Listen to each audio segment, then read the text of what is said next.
Mr. Mayor, we are live. Thank you very much, Madam Clerk. I'd like to welcome everybody to the Oro-Medonte Council meeting of Wednesday, July 17th. Before I call the meeting to order, I'd just like to go over a couple of house cleaning items. For those in chamber, if you could silence your cell phones while in chamber, that would be greatly appreciated. And members of the public and council members, when we speak into the mic, please make sure you take time to adjust the mic so we're speaking clearly into it, as this meeting is being live streamed so the people at home can hear us clearly. So calling the meeting to order, I'll start with the land acknowledgement. The Township of Oro-Medonte acknowledges that we are situated on the traditional land of the Anishinaabe people and ancestral territory of the Huron-Wendat. The Anishinaabe include the Odawa, the Ojibwe, and the Potawatomi nations, collectively known as the Three Fires Confederacy. It continues today as the home for diverse Indigenous peoples, including the historic Métis community in Penetangwisheen. The Anishinaabe people continue to have an enduring relationship with this land, specifically the Chippewas of Rama First Nations, the Chippewa Tri-Council, and the Williams Treaties First Nations. The Huron-Wendat also continue to pay respect and protect their ancestors and heritage on this land. We honor the Indigenous history and culture that has thrived for millennia in the territory and the treaties that bind us together as partners in the spirit of a shared, sustainable, and prosperous future. We are all treaty people. Our commitment begins with the acknowledging the truth so that we can move forward towards reconciliation. May we have a motion, Madam Clerk, to adopt the agenda, please? Moved by Lavoie, seconded by Shell. Be it resolved that the agenda for the council meeting of Wednesday, July 17th, 2024 be received and adopted. As amended, to withdraw item 15D, correspondence from Oro-Medonte Chamber of Commerce, re-financial statements for the year ended December 31st, 2023, per the applicant's request of correspondence received and dated July 16th, 2024. Thank you, Madam Clerk. I'll call the vote. All in favor? Opposed? That is carried. And may we have a motion to go past 4 hours if necessary, Madam Clerk? Moved by Bart, seconded by Shell. Be it resolved that Rule 14.20A, as per the procedural bylaw number 2023-043, be suspended in order to allow the meeting to proceed past the 4-hour adjournment requirement if necessary. All in favor? That is carried. And does anyone have any pecuniary interest to declare at this time? Seeing none, if you find you are in a situation when we come through the agenda that you can declare it at that time. I do just want to make a quick announcement that Councillor Clark will be joining us. His computer timed him out and his phone was at home, so he's gone back and he will be joining us shortly. And unfortunately, we all got logged out this morning. So, closed session items will be dealt as number 19 on today's agenda. And may we have a motion for the draft minutes, Madam Clerk? Moved by Hutchison, seconded by Young. Be it resolved that the draft minutes of the council meeting held on Wednesday, June 26, 2024 be received and adopted as printed and circulated. Are there any amendments by members of council? Seeing none, I'll call the vote. All in favor? Opposed? That is carried. We have no recognitions of achievements on the agenda this week, and there are no public meetings. We have 2 deputations today. Madam Clerk, I'm just going to ask council's permission because the second presentation may go over the 10-minute allotment, but I just so that we're consistent, council, I'm going to call the vote for allowing us to allow the deputations today go beyond the set procedure time. All in favor? That is carried. So we're at 8A, a deputation by Malcolm Morum of Huron Nurse Practitioner-led Clinic. Mr. Morum, if you'd like to come to the podium, adjust the mic to your to the appropriate height for you and continue when you're ready. Perfect. Thank you. So if it's okay, I'm also going to come up with two of our, two of our members of the clinic, and if it's okay, they'll introduce themselves as well to the council. Thanks very much. Bring this down. I'm Jim Fitzgerald. I'm the board chair of the Huron Nurse Practitioner-led Clinic. Hi, I'm Kate Dupuis. I'm the business operations manager at the Huronia NPLC. Okay, well, welcome, Kate and Jim, and please proceed when you're ready. Thank you. Thanks. We appreciate the opportunity to come back to the council. We presented not too long ago, and we're happy to come back and update the council. There's been some opportunities and changes since last time we came. So we wanted to discuss that today as well as opportunities for the council and also how we can continue to work with our local government. So we really appreciate the time today. So we just got a little bit of a summary for council members, a bit of a summary today of what we presented the last time, just about the clinic and its nature and its operation. So the Huronia Nurse Practitioner-led Clinic is a not-for-profit primary care clinic that opened in 2012 in Oro-Medonte and provides team-based interdisciplinary care to the community of Oro-Medonte and surrounding areas. The nurse practitioner-led clinics are also known as NPLCs in Ontario, and are a healthcare delivery model funded by Ontario that provide accessible, client-centered, team-based primary services to patients of all ages and levels of complexity. NPLCs improve the quality of care through enhanced health promotion, disease prevention, mental health care, and chronic disease management. Just briefly, a nurse practitioner. What is a nurse practitioner? I apologize, next slide. Perfect. Nurse practitioners are expert clinicians who have advanced training to provide primary, acute, and specialty health care, which enables them to autonomously diagnose and treat illness and order and interpret tests and prescribe medications and perform procedures. Nurse practitioners are healthcare professionals who treat the whole person. An approach that includes addressing the needs relating to the person's physical and mental health, gathering health history and focusing on how illness affects a person's life and family, offering ways for a person to lead a healthy life, teaching people how to manage chronic illness. Nurse practitioners improve timely access to high-quality, cost-effective healthcare and a broad range of healthcare models. Through their practice and collaboration over the healthcare providers, nurse practitioners reduce pressure on healthcare systems, including emergency departments. When care is beyond the nurse practitioner's scope, we work as a team to be able to solve healthcare concerns. Thanks very much. Moving on to the impact on their community. So the Huronia Nurse Practitioner-led Clinic provides easily accessible health care in a comprehensive and team-based way, as Malcolm mentioned, for patients of all ages and complexities, and that includes primary care, immunization, screening, and prevention programs. We're proud to also extend our care to non-registered residents of our community for group programming and immunizations as well. I don't think it'll be a surprise to anyone. It's a pretty well-known fact that wait times and accessibility for specialists is now at an all-time high.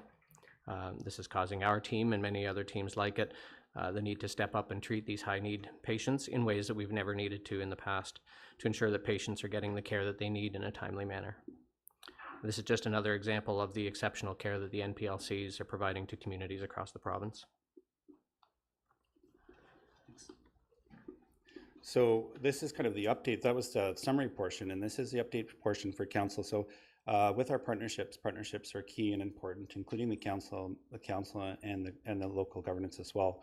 But partnerships have evolved since the last time we came. So we had three opportunities to expand the clinic. One of them, which be key to Oro-Medonte, is we had an opportunity to participate in expressive interest. You may have heard at some point that there was a move to be able to acquire some funding for basically human resources, nurse practitioner. So we had an opportunity to be a part of that with our local Ontario Health team, which is in in Orillia. And we were able to hire a 1.0 nurse practitioner, full-time nurse practitioner to the clinic in addition to our other services. What this represents to the community is an additional 800 to 1,000 patients that we'll be attaching. This nurse practitioner has started not too long ago, and we've already actually attached 100 patients to the clinic and all the services that we provide. So when we say the nurse practitioner works within a system and a team, and within that team that we propose several services, including mental health services, pharmaceutical services, nursing services to the patients who attend to our clinic. Often well appreciated, because those services include management of chronic disease like diabetes and things along those lines. A second opportunity, we're waiting for final approval of this, is a children's clinic. So some of this may come back to Oro-Medonte as well. Right now the primary site is going to be in Orillia on West Street, but we'll also have an opportunity to have some of this resource returned here. Basically, it's a representative of supporting children who are between the ages of 0 and 18. And these people are requiring acute episodic, which represents like, rashes, upper respiratory conditions, anything along those lines where they can come to the clinic and get services beyond the patients that actually are part of the clinic. So this may be anybody in the surrounding area who have children who are able to come to the clinic and be able to access services and care.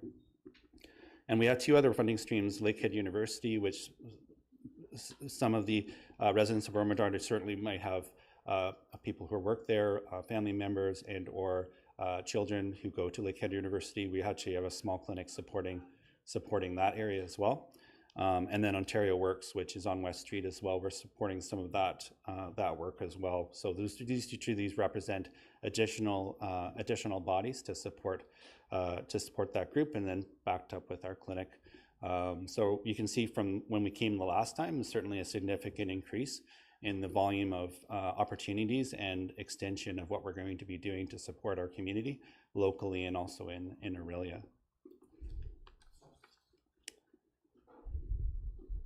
So how can Oro-Medonte help?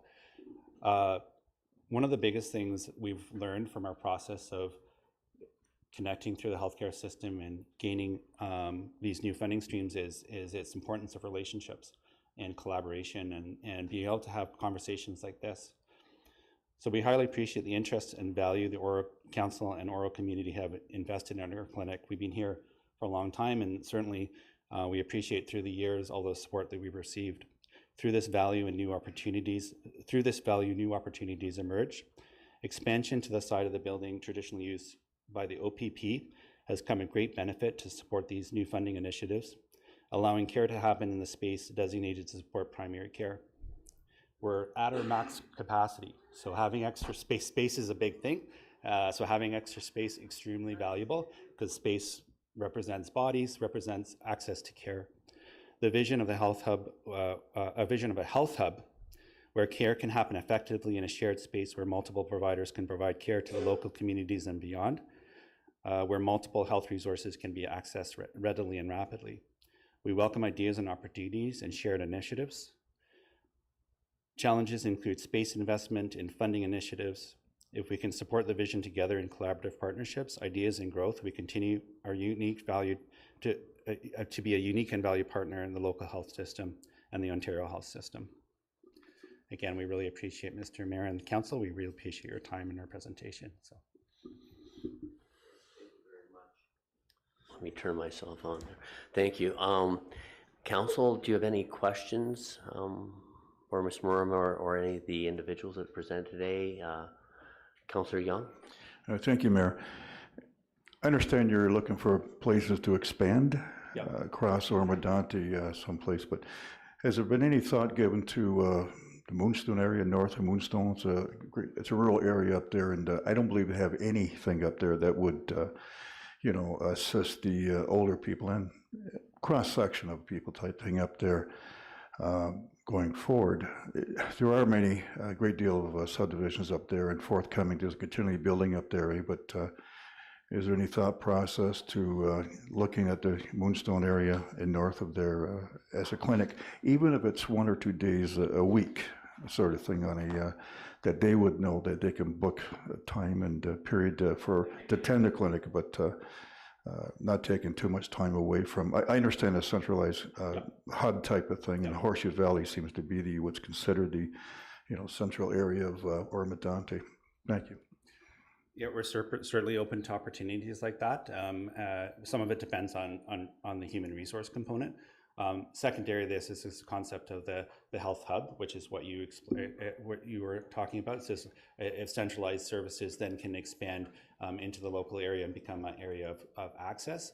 But it's not to say that other nurse practitioner-led clinics, and there's about 26 in Ontario at this point, do have satellites. So essentially they function with smaller community clinics, not dissimilar to what we're doing in Aurelia. So we actually are developing a smaller clinic in that way to help a specific population. For example, Ontario Works and also pediatrics in that area. So the concept isn't lost, and certainly we would look to, again, the concept of this is there is opportunity to collaborate and find ways to do that work, either through the support of ultimately the support of finding people to work out of that, and then having the site to work at, right? So, and extending those services. Supplemental?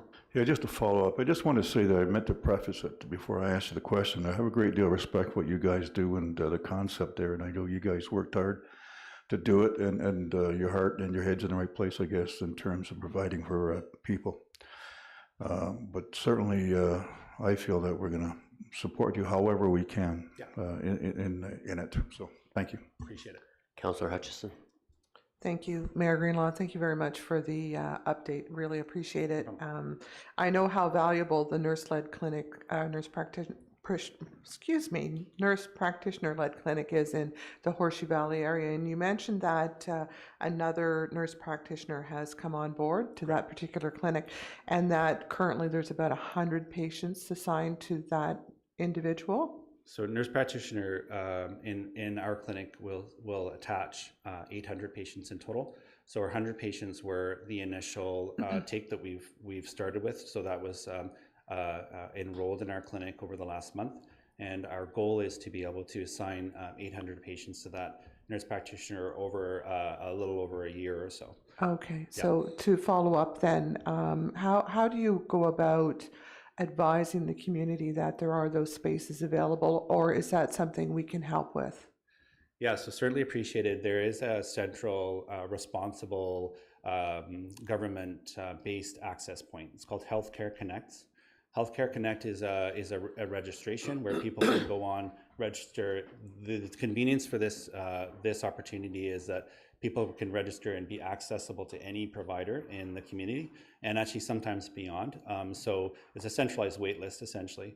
And what we do is draw from that list primarily, and then have patients enrolled into the clinic and go from there, right? So for example, with our next 100 patients that we're going to be asking for within 1 to 2 weeks to enroll to the clinic, we'll be asking that from Healthcare Connect. And then what will happen is that there's a time of processing. So we have those patients. It's probably processing from asking the patients from Healthcare Connect to having them come for their first appointment. Usually is about 4 weeks or so, 4 to 6 weeks or so, because there's a process of gathering information, et cetera, like that. So the preference is Healthcare Connect, as we understand it, has quite a burden of requests right now. There's certainly, as the council probably is aware, there's a significant demand for primary care. We're happy to be a part of that, but in all of this area plus Barrie and Aurelia, certainly there's a significant wait list. So what we can do from our perspective is the more, and not asking the council care specifically, but certainly supporting the ideas. The more bodies we have, the more nurse practitioners, the more space we have, the more we can take on, right? So, and that's really one of our goals, certainly supported by Ontario Health and the opportunities to be able to expand and grow. The other thing to think about is unattached. So these are people like the primary care or the children's clinic, where the opportunity while we're waiting for attachment, which is a good method to be able to take care of people because of the relationship you have with your provider, the opportunity to expand the clinic into kind of times where you can help people when they need the care at an episodic time. For example, children having upper respiratory conditions, cough, cold, and flu season that are coming up. So that's another strategy or stream that we're approaching. So Supplemental? Sorry, and then just one final question from me. Thank you. So with that, would you be looking at perhaps having more expandable hours, weekends, evenings? Okay, because that's a question that I've been asked.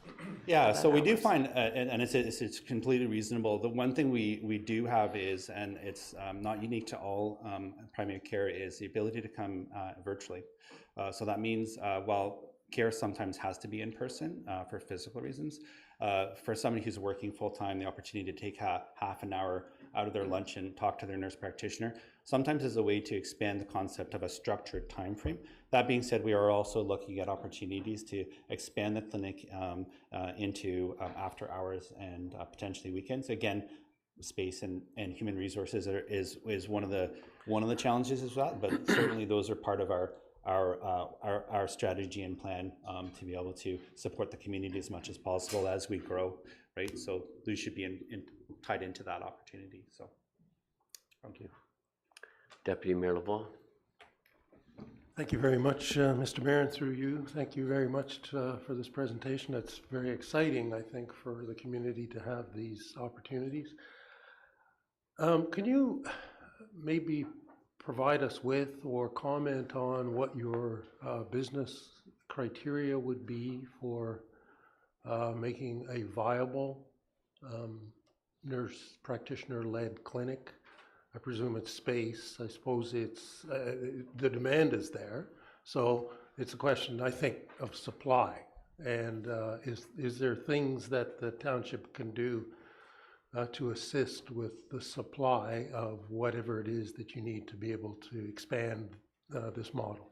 Thank you. And some of that certainly falls within Ontario Health and the opportunities they see as they look through the entire health system and what other providers in the health system are doing or organizations. So, but the opportunity for us locally is really what it comes down to is if we have space and bodies, we can certainly supply, have greater supply. So there's certainly demand, and probably anybody in Ontario would say there's certainly demand, and having 800 patients is still a drop in the bucket. Ultimately, there's certainly opportunities to have much more than that. So I guess the opportunity would be is as these funding opportunities come up, funding opportunities or packets that Ontario Health will put out, I think the opportunity then is to take that forward, inform council that there may be expansion opportunity and have your support. I know the last time I was here, letters of support, for example, was one strategy to be able to encourage funding and interest in Oro-Medonte. The other part of this is success of the clinic. So can are we successful as a business model? And are we proving us through data as a business model? Are we successful that way? And that's all ongoing. We have a data structure embedded and certainly reporting structures to say, okay, this is how many patients we can take on with our capacity. And this is what does success mean with this? And then how much, once you've had that success, is there opportunity then to look for more funding? So each of these over time would be staged, for example. So did that answer your question? Peter? Thanks. Supplemental? Yeah, yes, it did. Thank you very much. I just have, if you might, you indicated that space and bodies, which I presume are the bodies of nurse practitioners. Yeah. Are there sufficient nurse practitioners if there is space available? Yeah, we could, Kate would probably be able to answer this as best as we could from this perspective, but I know that we have space available with the OPP side of the building that would, once renovations are successfully completed, that would expand the clinical space by approximately 3 rooms. So one of those rooms would be taken up by our current increased funding stream, and an opportunity for 2 more spaces, which could include nurse practitioners into that space. And each of those nurse practitioners would then include additional approximately 800 to 1,000 attachment. So that would be like a complete total of approximately 3,000 and patients, 800 with each provider with that space. So that's how that would generally work. So, Okay. CAO Benz? Thank you, Mayor Greenlaw. To provide a bit more additional clarification, I think I'd also like to highlight the partnership and how it's evolved over time. And really the role of the township has been to help facilitate those opportunities that do come up. Deputy, to your questions around funding streams, that a lot of it really is around opportunity and timing.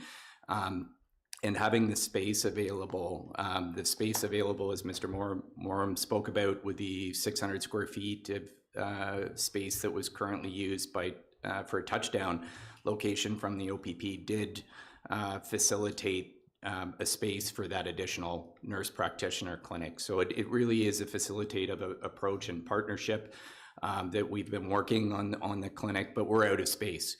So as we look to 25 and 26 in working with the board and their strategic planning, looking at what space may be required from a longer term perspective, not only for the clinic, but for expanded services and additional healthcare disciplines to expand the services that are provided. So that's really some of the work that we'll be doing leading into the budget. We do have a lease agreement, I think, as council is aware of, with the clinic. That will be amended to reflect that additional 600 square feet that we'll be working to fit up and accommodate the scale up of the new nurse practitioner, but then bigger picture looking at what space may be required to expand services within the envelope that exists there. Thank you. So just a couple of questions, and it just hopefully to provide clarity for those people watching at home. So with the current square footage of the facility and taking over the expanded area, how many incremental nurse practitioners would be the capacity before we would have to enlarge in the building? So yeah, so there would be two larger rooms and one smaller room. Each of those are applicable to another clinical space. So in each one would be a full-time nurse practitioner. So approximately 3 nurse practitioners. Give or take, we have to remember the team is also important for the system. So if we have, we have 2 nurse practitioners and an additional space for another team member in there, may be a better way of looking at things. So the answer to your question is 2 to 3, I think, before we have to start thinking about further expansion at that point. And so with this incremental one we are at, what's the number we're at? From so far with the additional nurse practitioner at this point in time, we have 1 nurse practitioner and potentially for 2 additional spaces, and with growth opportunities and certainly the interest to be able to expand those FTEs. So okay, and because I look at the opportunity of the children's clinic, which is originally in Aurelia, but a potential for an opportunity to expand here. Like my concern would be that I don't want lack of space being the challenge from us capitalizing on the opportunities that come down the pipe. And I think back to my colleagues' discussion, at the end of the day, it all comes down to the funding from the Ontario provincial government and what's available. So I think whatever we can do to best position your team and our constituents to potential opportunities that come down the pipe and be ready for it, the better off we all are. So just to point out, there's another opportunity for relationships, not specifically with council, but often with other bodies. So just a slightly different model than coming directly from Ontario Health. Lakehead University is a good example. So they wanted to be able to have a 1-day-a-week clinic to support their population. That included some funding for a nurse practitioner to support that. So while most of the funding would come from the Ontario government in this space, as I understand it, certainly from generally opportunities to work with other bodies, other organizations that are looking for primary care support. Ontario Works is another example where we're supporting a nurse practitioner, and we have basically the model of care in the business plan. So we're basically sending a nurse practitioner to support that population as it's understood for that population. So Lakehead is kind of an easy one to interpret. You have a nurse practitioner 1 day a week supporting the students there. So just to color in that other part of our business plan. So yeah, no, that's fantastic, because there are a lot of strains on the health system. Yeah, and this appears to be the more economical and more efficient route to go. So I thank you very much for your presentation today. It's nice to get positive news, And I thank you for all the hard work you've done. And sorry, Councillor Young. Yeah, thank you. I didn't mean to interrupt you, but I had a couple of pressing questions to ask. Do you monitor where your patients are coming from, which would speak to the demand in certain areas? Yeah, certainly most of our patients come from this area, specifically, but we do have the ability to, well, we don't have it today, but we certainly have the ability to look at the data on where each of our patients come from. Yeah. Thank you. No problem. Just one more question, if I may ask, Mayor. Yes, please go ahead. It's not a question, it's just a comment, I guess, and I like the idea of the virtual patient attending the clinic, certainly for those in the rural areas and those that can't physically attend the clinic because of a disability or sickness in itself. So I like that idea that you guys implemented. Yeah, there's a second opportunity. Certainly, the nurse practitioners do home visits, so opportunities to see people in their home that can't travel. So, Perfect. Councillor Shell, did you have your card up? Yes, thank you, Mayor Greenlaw, through you to the team up there. Virtual. In this day and technology we have, I recall 3 years ago during the pandemic, we had a doctor come and stay with us out of Toronto to get away from the city, and she met with all of her patients by video.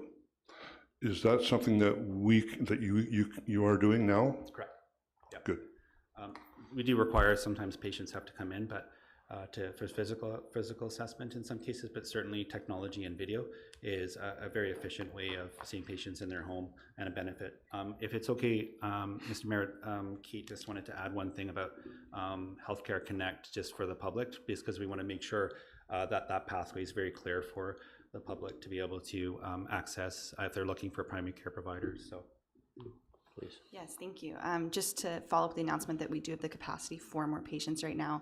Signing up for Healthcare Connect is very easy. You go straight to their website. You can Google Healthcare Connect. It's on the Ontario government website. Their phone number is available and you can register online. And that way you are on the list and able to be drawn from that way. Thank you very much, Kate. So, thank you for taking time to come in and present and bring the great news and all the great work you've done, and keep it up, and feel free to come back anytime with more positive news. Okay, that's great. Okay. We appreciate the time. Okay, and if there is anything we can do to help drive these opportunities here, please don't hesitate to reach out. Okay, thank you. Thank you. Okay, so we're now on to our second deputation. Mr. Mayor, we have a motion. I was going to do them all at the end, but it's okay. May I have the motion, please? Moved by Shell, seconded by Young. Be it resolved that the deputation by Malcolm Moram, Jim Fitzgerald, and Kate McQuee, Huronia update of Huronia nurse practitioner-led clinic be received. Call the vote. All in favor?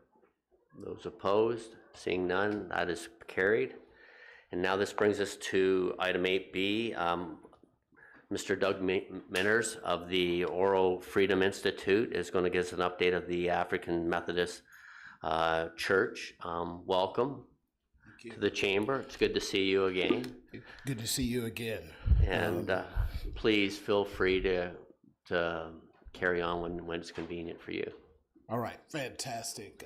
We'll go to the next slide. I'll try to get through some of the preliminary stuff pretty quickly. As you can see here in this slide is the layout of our terms of reference, and we can go to the next slide. I want to update you on where we are, and I'll start with the history. We thought it was really important once we started this project that we reframe the history a bit. It was missing some pieces, right?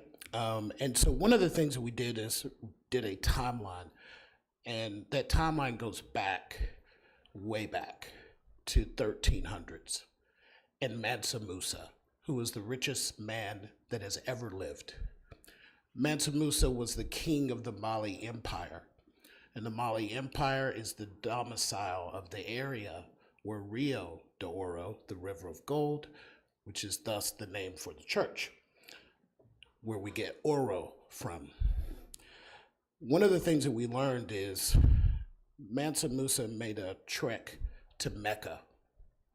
And on his Hajj to Mecca, he gave out so much gold that he disrupted several economies of peoples. Egypt's economy was disrupted for almost a year because of the amount of gold, which is interesting. And on his way back, it is said that he wrote the first written check in history because he had ran out of gold on his way back. But because he was so wealthy and so trusted, the Egyptian gave him his gold back so that he could make his way back to Mali. And as soon as he got back to Mali, he paid almost 2.5 times what he borrowed back to Egypt and disrupted their economy again. Just an interesting note. We mention that because it's key. History is very difficult to teach to youth. It's even harder to teach to some of us old cronies. But we found it very influential in our tours. We've seen over 100 youth so far and marginalized youth. And one of the things that when we spoke about the richest man on earth, they were connected. And we said, we've done something good with this history research. So I'll fast forward a bit. One of the other things that we also learned is my wife is a direct descendant of a gentleman named Alfonso Baldea. Alfonso Baldea is the gentleman that sailed further than any European had ever sailed around Africa at the time. And he is the one that named the wadi, the little inlet that he found, Rio de Oro. So we thought that was a serendipity that she is actually a descendant of Alfonso Baldea. And the reason why this is important is because Henry the Navigator wanted the gold. He wanted to find the gold that he had heard so many stories about in this area where Mansa Musa lived. We think that's important because these are little tidbits that have never been communicated about the church, and it draws people in. We think Richard Pierpoint, who was born in this region of Africa, was influential in the name, but we're doing some research. We're trying to find those nuggets of how did they come up with such a unique name. We know the stories, we know the anecdotal, but we don't have any source documents. We're looking for those because we think the name of the church is so significant. It's memorable and it's unique. Next slide, please. One of the things that we are also working on, and you can go to the next slide, yep. One of the things that we're also working on as well is increasing the site tours. The site tours have nearly tripled since last year. Janie Cooper Wilson, I'll let her speak briefly, and she will, which we call her Mama Janie, so if I refer to her as Mama Janie, you know who I'm speaking of. This year we celebrate 175 years of the church. I don't know if many people knew that. Last year we did over 80 hours of tours. We've already eclipsed that in outside meetings, additional tours this year. We will have a closing ceremony on November the 9th, and we will have a soldier in authentic black militia of 1812 garb who will be at that event. And his name is Ivor Christopher. He's probably the only recorded black person in Canada who has done reenactment ceremonies. Next slide. You will see our tour schedule there. Please show up if you can. Come by. We were very happy to see council at the Black History Month presentation that we did with the OPP, which was a phenomenal event. If you were there, if you missed it, you missed an amazing, amazing, amazing ceremony. So let's cut to the chase and get to the meat of things. Future site development. We have contracted with an organization called Soka Design. They are two young black architects from Toronto that have won pretty much every young architect award that you can get in Canada. They have come up with an initial design, which is in your information, and we're very excited about having a person of African descent, a company, participate in helping to develop the Interpretive Center, which has been long awaited. You can see in the next slide there is pictures of the initial design and the layout of where we would put the Interpretive Center. We are projecting that this will be about a 4,000 to 6,000 square foot center. We have also reached out to Giant Containers, which does really unique custom build storage container-ish modules. These are not used modules. These are custom built, brand new, insulated, all the specs. What's interesting is the speed to build. Once you have foundation, utilities, all your services, you can put a building down pretty quickly, and as quickly as 6 to 8 weeks. Once it's designed, it's ready to go. So speed to construction lowers the cost, and we think it's one of the unique ways that we should build this Interpretive Center. Additionally, next slide. Additionally, we have come up with some initial proposed project structures. One would be, the township would maintain ownership of the land. There would be some long-term lease that we would negotiate with council as a part of the development plan. OFI would assume all costs, responsibilities for the planning, site development, and capital costs for the actual building. We would maintain ownership and operating responsibility for the Interpretive Center. And the township will be asked to assist with the ground maintenance, because that's kind of, in your preview for the historical landmark area around the church, very similar to what you're doing now. We would maintain the landscape outside the church proper area. So these are just some of the things that we'll be putting together in the development plan and presenting back to council. We will be creating a risk mitigation plan in the event that our organization cannot fulfill its duties. And the initial goal is to have, several partnering organizations involved in this project for ongoing sustainability.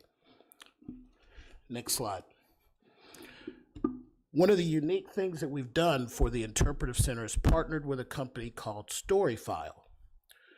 I challenge you to look them up. It's very interesting, fascinating stuff.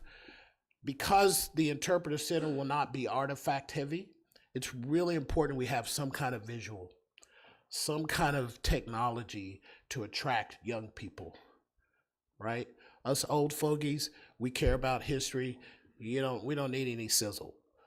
Young people need sizzle. And we asked 40 students who came on a tour to each tell us, what do you want in this place? What would make you want to come back? What would make you want to fall in love with this Interpretive Center, just like PlayStation? And they said holograms. They all told us, we want to interact with the history. We don't want to just hear you speak about it. We don't want to hear our teachers preach about it. We want to interact with the history. So we've partnered with StoryFile, which is a leading company in interactive holograms. They are now one of the leading companies in the world, and has documented all of the people that are still alive who are survivors of the Holocaust. They have all of that material. And so what these interactive holograms do, for about 2 weeks, you pick someone who you want to ask questions of. For 2 weeks, they ask them 1,600 questions, every which way you can ask a question. That is stored in the hologram, and you can talk to it like I'm talking to you, and it will answer back using AI and advanced blockchain to respond back to you.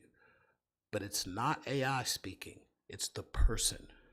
And it's only the responses that they gave that's stored, and it's protected forever. So, if we have someone that's passed, like Richard Pierpoint, who's very influential to this story, we can get actors to answer those questions as long as we have the content and the research. It's pretty cool. So go to storyfile.com, check it out. It's pretty cool. Next slide. On the proposed development planning, you will see here, Andy has been generous enough to kind of give us a strategy on the pathway for the proper zoning and development planning that's needed. And this is kind of the pathway legislation that we'll be using and following as we move forward. Next slide.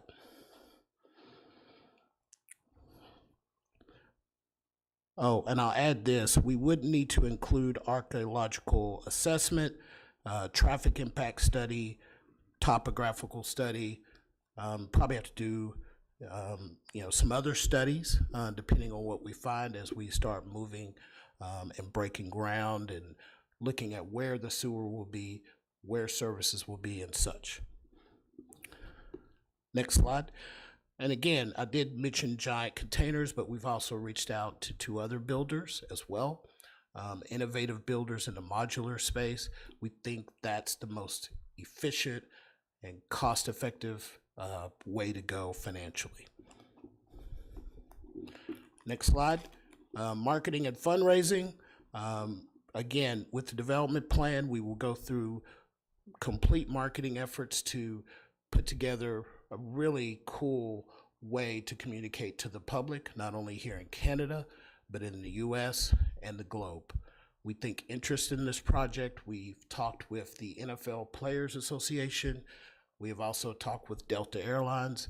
There's a lot of interest in this project.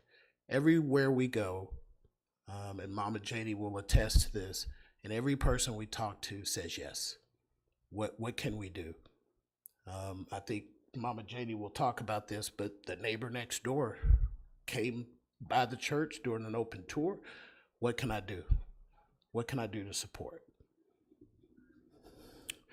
From a fundraising standpoint, the goal is to raise between $1 million and $2 million for the actual building construction, and another $3 to $5 million for ongoing sustainability. Mama Janie, you want to say a few things before we wrap up?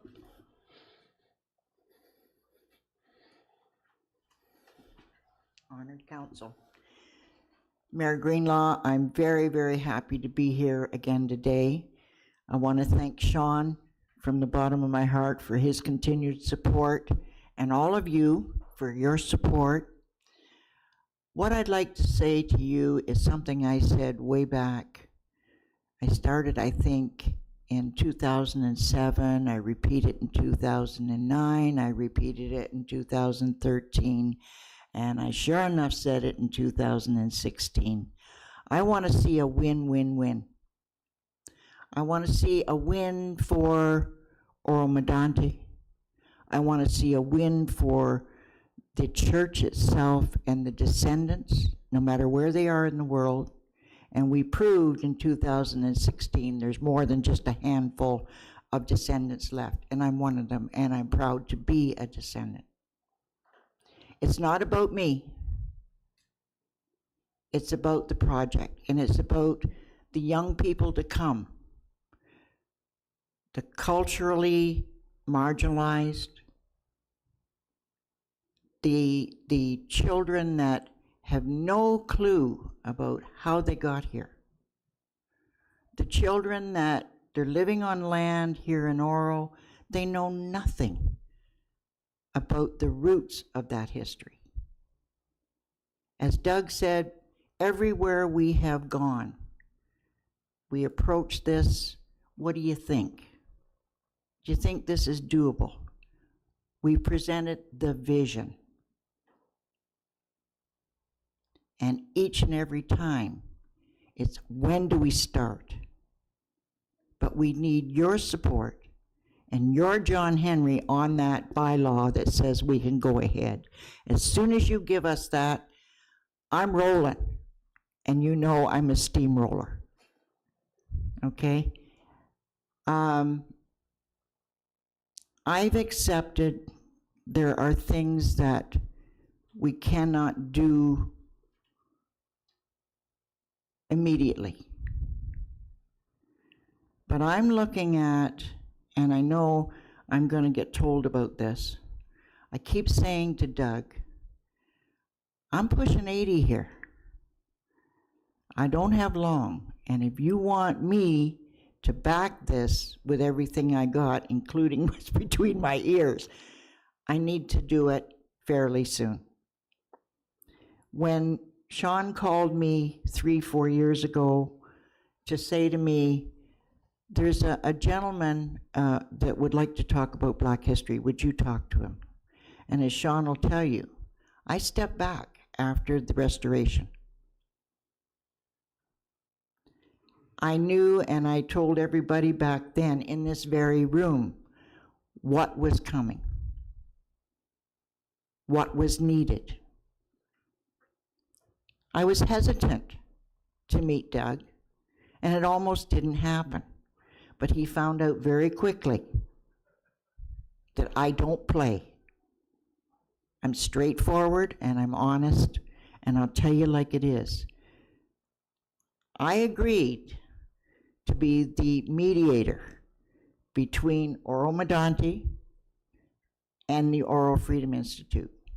I believe I earned this council's trust a long time ago. I believe I had that trust, and you have mine. And I said, and I told Doug, and I told Sean, look, if I don't see it happening, if I don't like what I'm hearing, I'm going to tell you about it. And I have. And I pulled Doug up short with due respect for this amazing man. And he is an amazing man.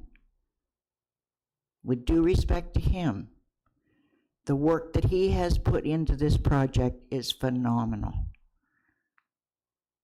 I'm there to help him, to help you, to make a better world. And Oro-Medonte can be a trailblazer again. This is about healing. The previous deputation talked about healing the body. We want to heal the soul. We want to heal the wrongs of the past. We want to help people understand, because how the diversity and inclusivity and equality is achieved is through understanding and removing fear, to be approachable, and we are approachable. If you have any questions at all, never be afraid to ask me. Never be afraid, oh, I might say the wrong thing. You'll never say the wrong thing to me, because I'm a big girl and I got my hard sole shoes on and my hard hat, and I can take it. And I've got, sort of broad shoulders here. So anything, if you have any concern, please don't be afraid to ask. Thank you so much for your consideration today. Thank you, Ms. Cooper Wilson. Just Janie. As a last note, thank you, Mama Janie. As a last note, I did have a conversation. Roz has been asking me about potential donors, big ones, you know, the ones that give you checks that you can feel. And we have a verbal commitment from one of the CEOs of BGO, Bentall Green Oaks, and very large billion-dollar real estate company. And they have verbally agreed. The CEO said, Doug, he met with Janie and I and my wife, and he said, Doug, he said, if BGO doesn't do it, I'll do it out of my family foundation. It's a very sizable 2-year pledge we're presenting back to them. And we're also speaking to his officials, his people at BGO as well. The reason I say this is because it's so important when I'm looking at the grants that Roz sends me, when I look at the grants that, I write myself. I've written about $6 million in grants with my job, my day job. One of the things I noticed, being from America, the grant system's a little different. And I noticed, why are there no grants for operations? There's so many great ideas. I mean, I loved hearing the nurse practitioner. They're scrambling because they're trying to figure out how to cover operations. We can get money to build stuff. We can get money to add new programs, to add new services. But it's very difficult to get money for operations. So this commitment from one of the CEOs of BGO is important to us. It makes us feel good because now we don't have to worry about operations. We can focus on getting this building built, and that's what we want to see. So I'll stop there and answer any questions. Well, thank you very much, Mr. Minder. This is a great morning. We're getting good news back to back. It's so yeah. Well, members of council, do you have any questions for Mr. Minters at this time? Or comments? I will take comments too. Deputy Mayor? Yeah, well, thank you very much to both of you. It looks like this is the little church that could. This is a really tremendous story. A building of 175 years of age is coming to its own, and I think it's important for us all to recognize that messages like this reach back and reach forward at the same time, and probably at a time when we need to do both. So thank you both. It's interesting you say reach back and reach forward. Mama, there's a Akan proverb, which is from Ghana, which is the same region that the name Oro came from, that it's called Sankofa. And the Sankofa philosophy is to go back and fetch it, is what it technically means. That means go back and grab your history and bring it into the present and utilize it for good. So thank you for your words, Council.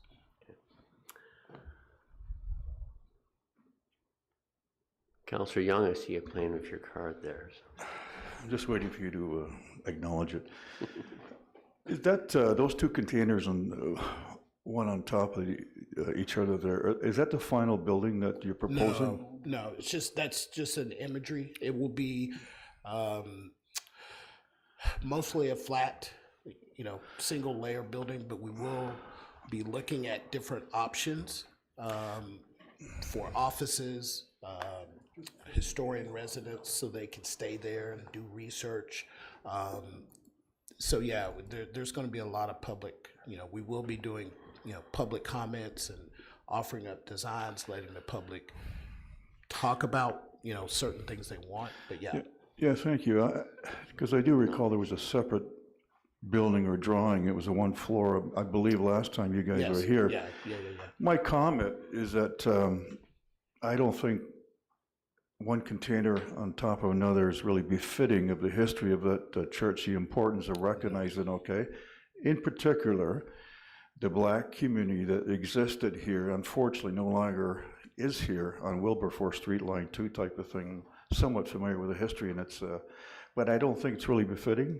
It should be something more substantial. And I mean, I know I'm very familiar what 40-foot and 20-foot sea cans cost. Okay, I have one on my farm, but I've looked at, and I know what they cost. Okay, each. What is the final cost? Well, we don't know if that's what's going to be in place at the time there, but. Okay, that's my own comments, but again, I just got to stress the importance of recognizing the people that don't know the Black history that existed in Oro-Medonte at that time. Yeah, so great. It's funny, I've done substantial research. I'm not a general contractor, right? But I've, had a very large insurance company when I lived in the States. So I worked with a lot of contractors. So I have a lot of contractor friends. This is not your standard CCAN. It's custom built, right? And the facades can actually be anything you want. And we are looking at a facade treatment that would match the church. So it's a very sublime building on the outside, but once you step in, it will be very impressive. It's like Lego. It can be what we want it to be, what we need. And it's not the lower ceilings of a CCAN. So these are 9 and 10-foot ceiling modulars. But I would love to get your comments and input on the design. We want the community to be a part of that design work. Absolutely. CEO Ben. Thank you, Mayor Greenlaw, and thank you for the great presentation, Doug and Janie. Just to confirm the resolution and next steps, Mr. Minter did talk about a phased approach to the development. The motion before council today is to receive the presentation. The next steps for the OFI would be to continue their work on refining the development plan.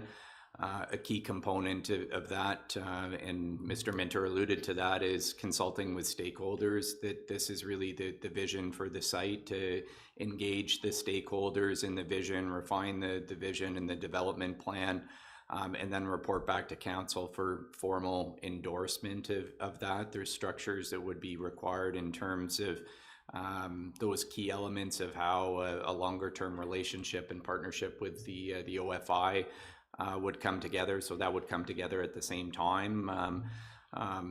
And while that's going on, the OFI can continue to look at fundraising opportunities, to conduct some of those key studies like archaeological studies, and sort through the feasibility and some of the limitations that exist, again, that would refine that development plan. So the motion before council today is to receive the presentation, the vision as an update, and there'll be work that the OFI will continue to advance and report back, hopefully in fairly short order. And I would just echo, having been involved in the restoration project, having that vision, Janie, as you know, it does come together really quickly once that's established, but there is a process that the stakeholder involvement and engagement, I think, will be key to the success of this project, not only for the potential development, but also the longer term operation and governance of the church.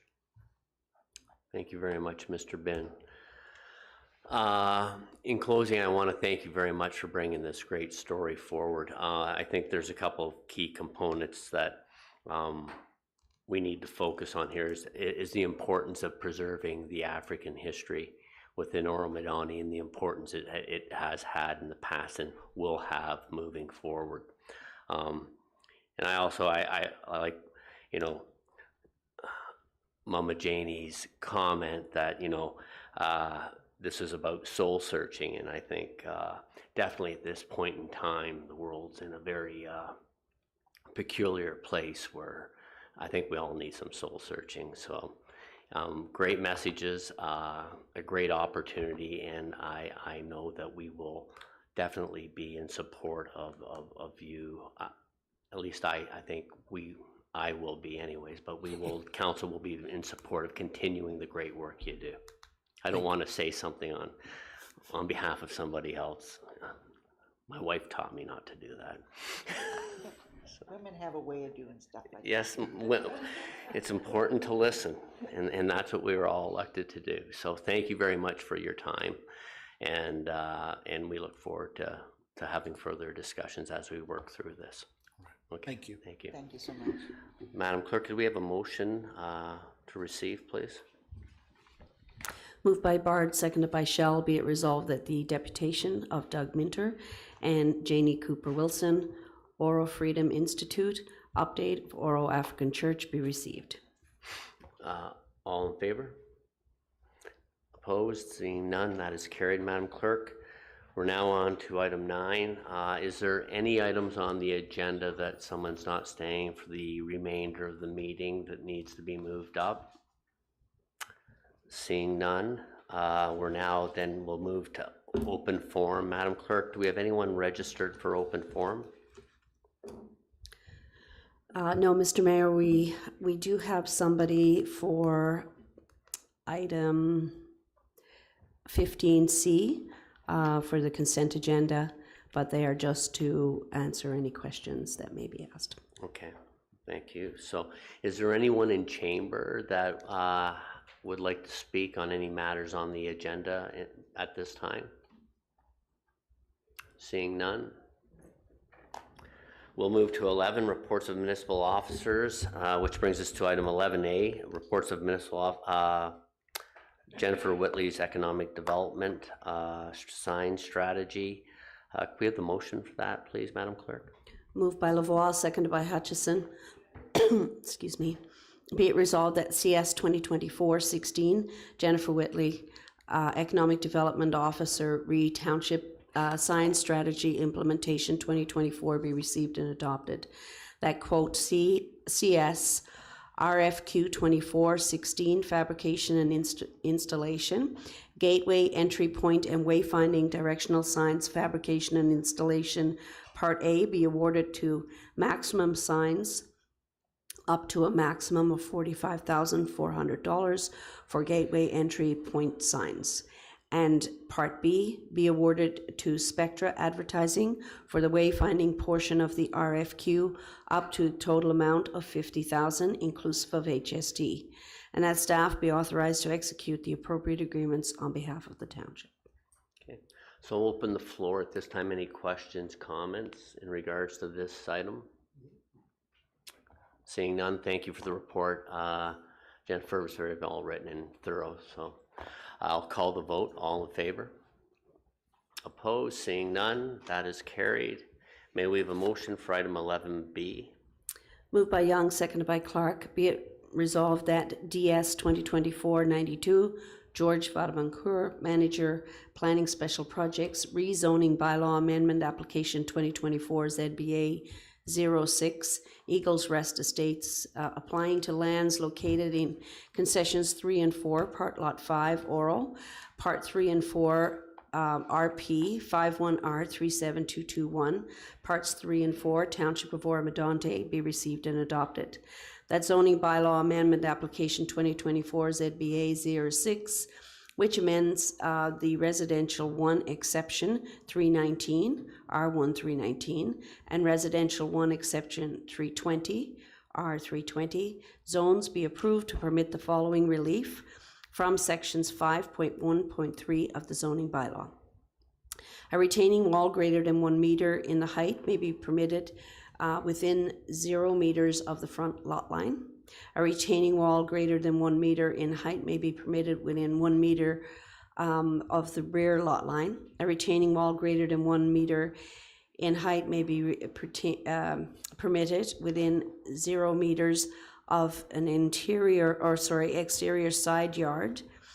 And a retaining wall greater than 1 meter in height may be permitted within 0 meters of an interior side lot line. That the appropriate staff bring forward the bylaw for council's consideration, and that the applicant be advised of the decisions under the Director of Development Services signature. Thank you very much, Madam Clerk. I'll open the floor for any comments, questions, or discussions at this time. Councillor Hutchison. Thank you, Mayor Greenlaw. I just wanted to say thank you for the report. And I noticed there were a couple of items on here that have been addressed that were of concern the last time we talked about this matter. And for one, I want to say thank you for including some pictures or description of what those retaining walls would look like. That was specifically something that I had requested. And secondly, that it is noted that under the subdivision agreement, the developer is required to provide clauses to each prospective purchaser advising, amongst other matters, that the maintenance of the walls within a registered lot is the responsibility of the lot owner. So I just wanted to clarify that those two are noted in the report, and I thank you for making sure that happened. Thank you for your comments. Any other further questions on this matter? Councillor Young? Yeah, thank you, Mayor. I just want to know, I had a look at the map of where these retaining walls are going to be placed. And George, could you confirm that there's no great wall along the third line there? I don't believe there is, looking at the map there. Is that correct? Through you, Your Worship, that is correct. There is no great wall along the third line. And the other question I had, if I may... Supplemental, please continue on. Thank you, Mayor. Sorry about that. The other question I had, you've disturbed me, my train of thought. Oh, listen, the other question I had is that there's some indication there that if there is a bylaw infraction in terms of the wall being higher than it should be, and I think George indicated there that the bylaw enforcement would be involved. How is that bylaw enforcement involved, George? Thank you. Through you, Your Worship, there's two aspects. First of all, there is the zoning bylaw infraction, so that would require an inspection by planning staff to determine if in fact the wall exceeded the maximum height permitted under the zoning bylaw. And then if that were determined, then municipal law enforcement would address the enforcement matter of that.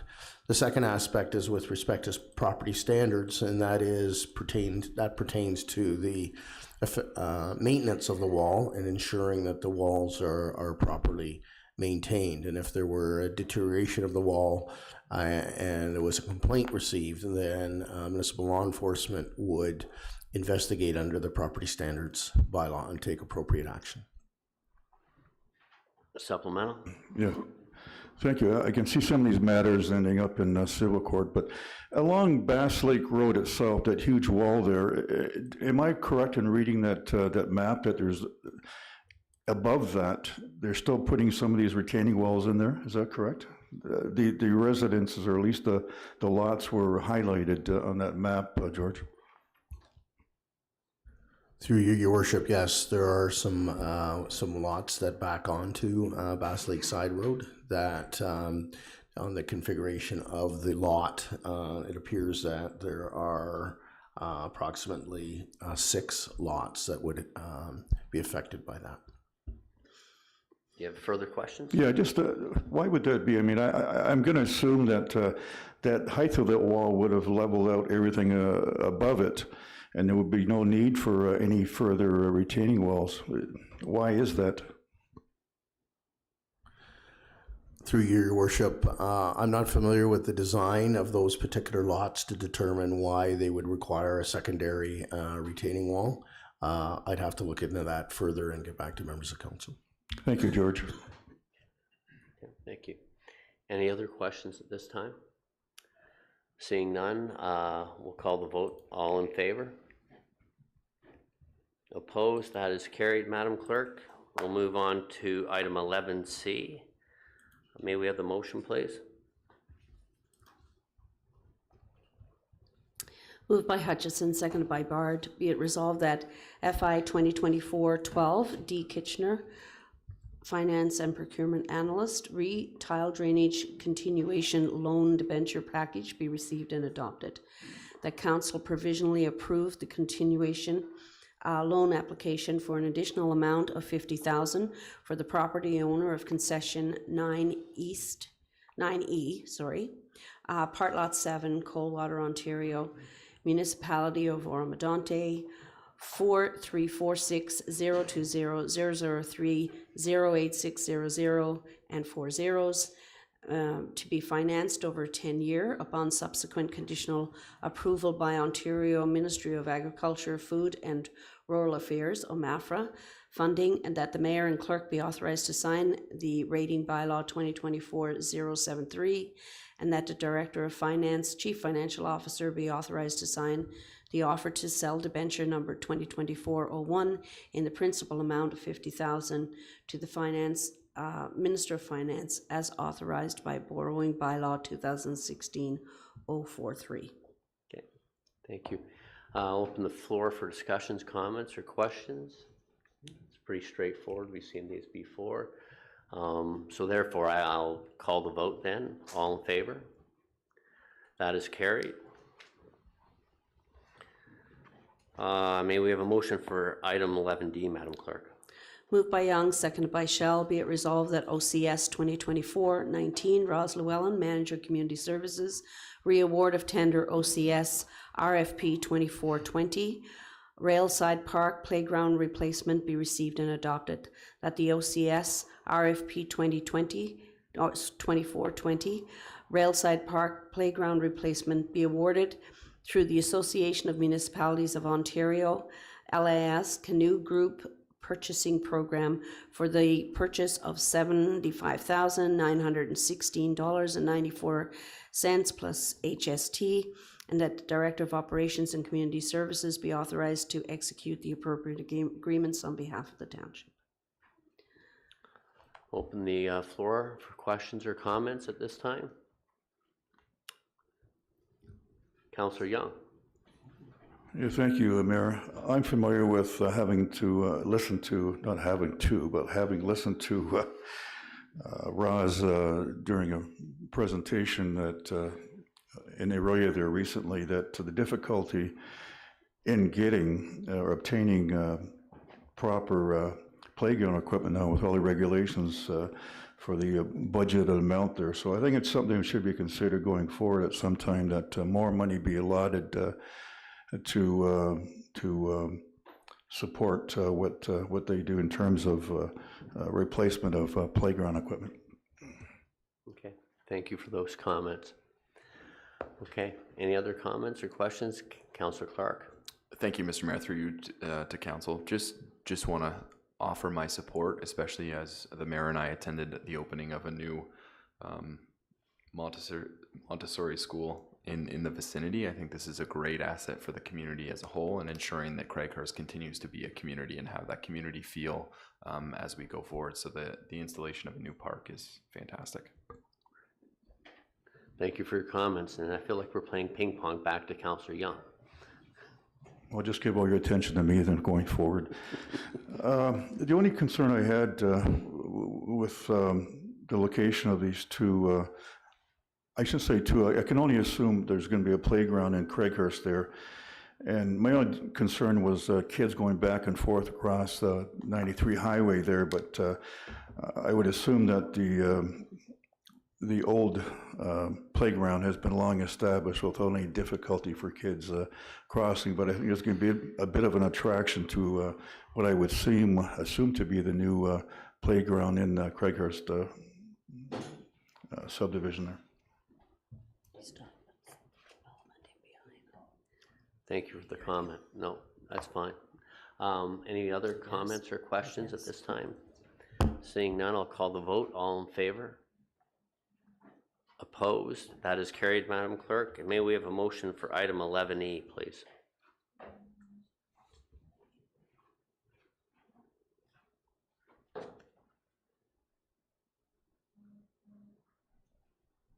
Sorry, motion 11E, my apologies. Moved by Bard, seconded by Lavoie. Be it resolved that OCS 2024-20, Jody Grubb, Supervisor, Community Recreation and Special Events, Re-Recreation Program Fee Assistance Policy be received and adopted. That Council supports the creation of a fee assistance program and supporting policy for residents facing economic hardships which create barriers to recreation participation. That Council endorse option 2 to engage the support of a third-party agency, We Are the Villagers, to manage the township's fee assistance program to ensure confidentiality and anonymity.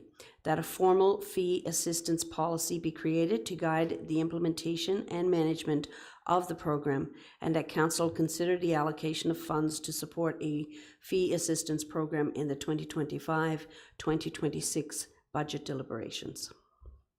Thank you very much, and I want to commend Councillor Bard for bringing this matter forward at an earlier meeting. Is there any questions or comments in regards to this? Councillor Young. Yeah, thank you, Mayor. I just want to comment on it. Jody, you've done a great job, and I'm really impressed with the thought process of assisting those that are less fortunate financially to have them engage in sports. And I can just reflect back to my childhood, as long as it didn't require equipment I could play. But if I can suggest, I know that there's perhaps the opportunity to for the community to donate whatever they have in their basements or the garages that's no longer being used to assist the kids in terms of being able to play. But I'm sure that a lot of the kids have grown and the equipment's still at home that's being unused. That's only my comment. And but again, I reflect back that it's a excellent program, and you've done a really good job, Jody, of considering again those less fortunate. Yes, no, thank you for those comments, and it was a great report. Any other questions or comments at this time? Seeing none, I'll call the vote. All in favor? Opposed? That is carried, Madam Clerk. And may we have a motion for item 11F? Moved by Hutchison, seconded by Clark, be it resolved that OCS 2024-21, Mark Pruchik, Technologist Supervisor, Operations, Carla Musso Garcia, Manager of Operations, Delegated Authority Fleet Bylaw be received and adopted, that Council enact Bylaw 2024-066, Delegated Authority Fleet Bylaw, attached to this report as Appendix A. Questions, comments? Councillor Young? Yeah, thank you. Question to Carla, or CAO Ben's former operations manager. I read the report, and where is it being considered for a central location for the fleet, if I read that report correctly? I can speak to that, Mayor Greenlaw. So, Councillor Young, you'll recall the fleet management review that was completed. There is a report that is further on the agenda that speaks about implementation. The fleet division is really in its infancy. There's a supervisor currently. Our fleet operations are out of the South Yard, and that would be the location for the fleet operations in general. But in terms of centralization, we mean in terms of centralization of process, so that we're managing fleet consistently, that fire will continue to manage their fleet, but we'll work with fire and emergency services to have consistent systems, consistent management practices. And this specific report is really just around an administrative exercise to make it easier for fleet to go and renew licenses without having to chase signatures and go back and forth on disposal and those kinds of things. Thank you. Any other questions, comments? Seeing none, then we'll call the vote. All in favor? Opposed? Seeing none, that is passed, Madam Clerk. And may we have a motion for item 11G? Moved by Young, seconded by Bard, be it resolved that OCS 2024-22, Justin Matris, Manager, Infrastructure and Capital Projects, award of tender OCS RFT 24008, Line 2 South and 167 Shoreline Drive, drainage outlets be received and adopted. That tender OCS RFT 24008, Line 2 South and 167 Shoreline Drive, drainage outlets be awarded to KJ Excavating Inc. in the amount of $487,298.20 plus HST, and that the Director of Operations and Community Services be authorized to execute the appropriate agreements on behalf of the township. Council, I'll open the floor for any questions or comments. Seeing none, I'll call the vote. All in favor? Opposed? Madam Clerk, that is carried. And may we have a motion for item 11H? Moved by Shell, seconded by Hutchison. Be it resolved that OCS 2024-24, Carla Musso Garcia, Manager of Operations, Fleet Management Strategy Phase 1 implementation be received and adopted. That staff be authorized to proceed with the hiring of a new equipment and fleet technician and a fleet services assistant, oil lube and porter, and that staff evaluate and incorporate prioritized Phase 2 recommendations in the 2025-2026 business plan. Members of council, the floor is open for comments or questions on this matter. Pretty straightforward. So I'll call the vote. All in favor? Any opposed? Seeing none, that is carried. And may we have a motion for item 11I, Madam Clerk? Moved by Lavoie, seconded by Young. Be it resolved that OCS 2024-12, Yvonne Aubuchon, Clerk, and Justin Matris, Manager of Infrastructure and Capital Projects, Reacquisition of Land, Part 7, 51R 13204, Rowanwood, be received and adopted. The Council approved the acquisition of lands identified as Part 7 North and Part 7 South, Plan 51R 13204, that staff proceed as directed with the acquisition of said lands, and that the Mayor and Clerk be authorized to execute the necessary documents pertaining to this acquisition. Floor is open for comments or questions. Very straight. Oh, sorry, Councillor Schell. Yes, thank you. Could we see, or could I see where this land is located and what we're purchasing it for? Mr. Binns, do you?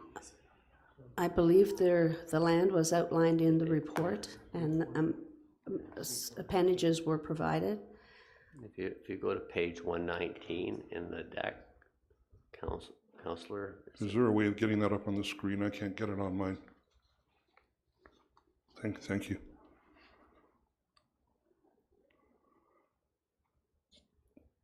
So, someone's got a cursor arrow going there. Is that the property there? So, Councillor Shell, it would be Part 7 South is, or Part 7 North is in green. Yep.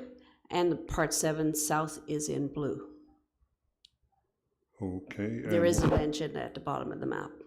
And all right, so what is the reason for wanting to purchase this? The reasons are outlined in the report, but there is a trail system, unauthorized trail system through that area, and currently it continues on. Residents are continuing on to pass over private property with respect to that. This was expropriated earlier, this portion to the south, and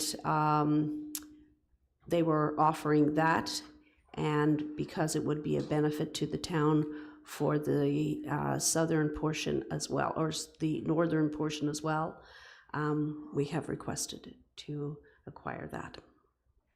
Okay, thank you. Any other further questions? Does that suffice? Bring clarity for you, Councillor? Okay. So I'll call the vote. All in favor? Opposed? Seeing none. And Madam Clerk, we're gonna take, before we move to the reports of municipal officers for information only, we're gonna take a 5-minute break, if you don't mind. So. I don't mind at all. Okay. Thank you, I appreciate that. So we'll take a 5-minute break and then we'll come back and we'll move on to item 12.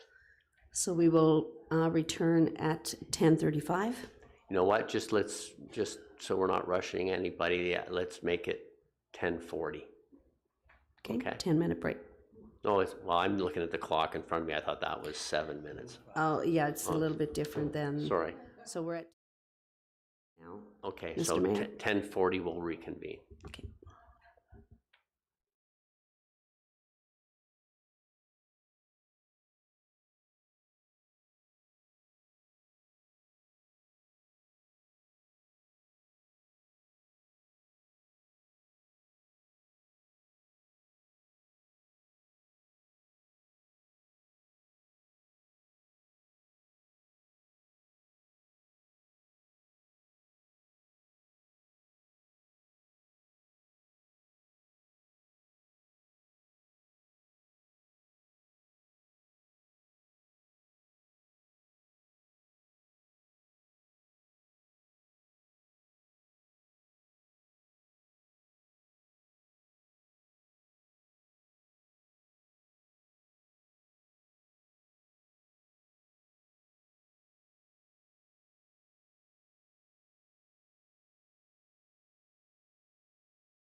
Do you not like that purple background that I?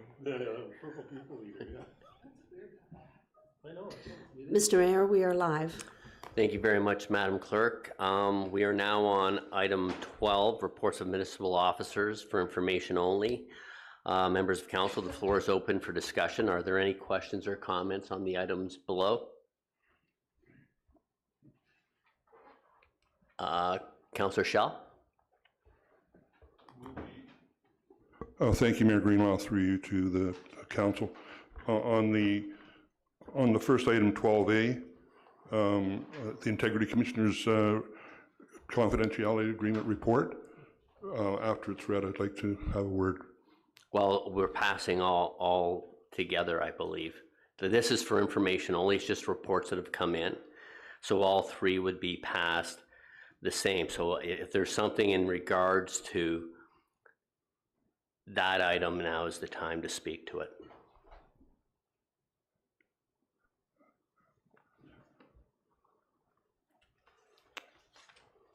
Well, I'd like to put a motion back on the floor that I put on at last council meeting regarding that report.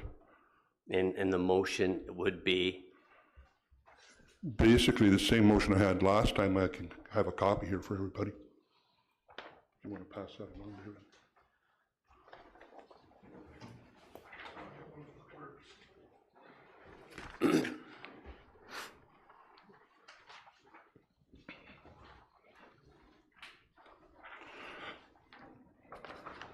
I'll just read it for the public. I wish to table a motion and seeking a seconder permitting this motion the opportunity to engage discussion among council. Moved by Councillor Schell and seconded by whomever. The council requests a reporting letter from the Integrity Commissioner providing a high-level account of all complaints received without breaching confidentiality. The report would only provide the date of the complaint was received, the section of the Code of Conduct or Conflict of Interest Act the complaint pertained to, and whether the complaint was founded or investigated. It will not include any details of the complaint. And secondly, information initially submitted by the complainant prior to being received by the Integrity Commissioner that does not result in a report to council upon being dismissed or otherwise terminated no longer remains confidential. Okay. Is there, well, first of all, do you want to speak to this before I see if there's a seconder? I don't think it's necessary. You can see if there's a seconder. Okay. Does anyone want to second this motion? Sure. Councillor Clark? Okay, now the floor is open for discussion on this matter. Councillor Clark? Mr. Mayor, through you to Councillor Schell, what exactly is, and you know, I seconded this so we could have the discussion and hopefully get to the end of this process, but Councillor Schell, what is the reasoning to no longer have a complaint that has been found unfounded or investigated and found without merit, that becoming no longer confidential? I think it's very important that we protect our freedom of speech, and that we, by doing this, we're infringing on that. Supplemental? So freedom of speech in the sense that you've accused a member of council, myself or another member of council, of wrongdoing. That matter has been investigated and potentially found having no merits. So at what point are we infringing upon this freedom of speech if it's something that's untrue or has been founded to be non-consequential or not even a violation of the Code of Conduct? How is that a breach of freedom of speech if it's not true? It doesn't just fall under whether it's been looked at and the one-person judge and jury commissioner decides that it's not founded or it's not true. It's also the fact that that one person sometimes may overlook or disregard and just doesn't want to do anything with it. What does that give the complainant where does that complainant have the opportunity to go otherwise? They may wish to seek legal counsel on their own, but they're not allowed. But I'm just going to interrupt there, but that is already permitted within the bylaw the way it is. Within our bylaws, if you want to take it to a higher court or you want to take it to a lawyer to continue that, you can. Can you read that to me so that I can understand that? Because the way I read it, it's still confidential. It was in his report that if you wanted to take it to your legal counsel and move forward on a legal matter, then that it was permitted. Can you show me that, please?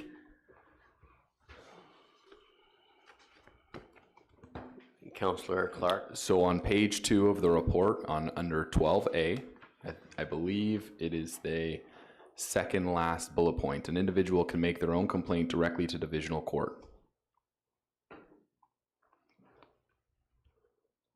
Okay, yep. I agree. Okay, but how can you do that if you're sworn to confidentiality? Well, it just explains it to you right there. That's the exception, Councillor Shell, is you can do that. That's how it is interpreted. Just further to that, the courts take precedence over this sort of legislation anyways. You're going to a higher court. Okay, so other than that, that's the only reason you say that freedom of speech is being protected? Well, that is one. So I don't. But what we're trying to find out is you're given direction of a multiple things, and like it's fair, like it's before you, and Councillor Clark has explained, and other members of Councillor have weighed in on this, and we can discuss it further. But if what you're asking is for council to support this, we can vote on what you've provided in the form you've provided it in, or if you wanted it amended or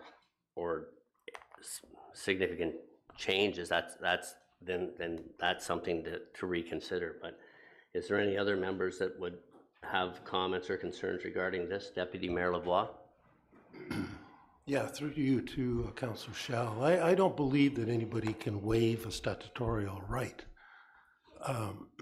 through any action of a tribunal or a quasi-judicial body such as the Ombudsman or, in fact, our Integrity Commissioner. And I think it's also stated that appeal can be made to the Ombudsman, who is responsible for the Office of the Integrity Commissioner. I think we've generally accepted that we would follow the advice of the Integrity Commissioner in handling these matters, as other municipalities do. And I see no evidence before us that would convince me, at least, that we should change from that course. I mean, if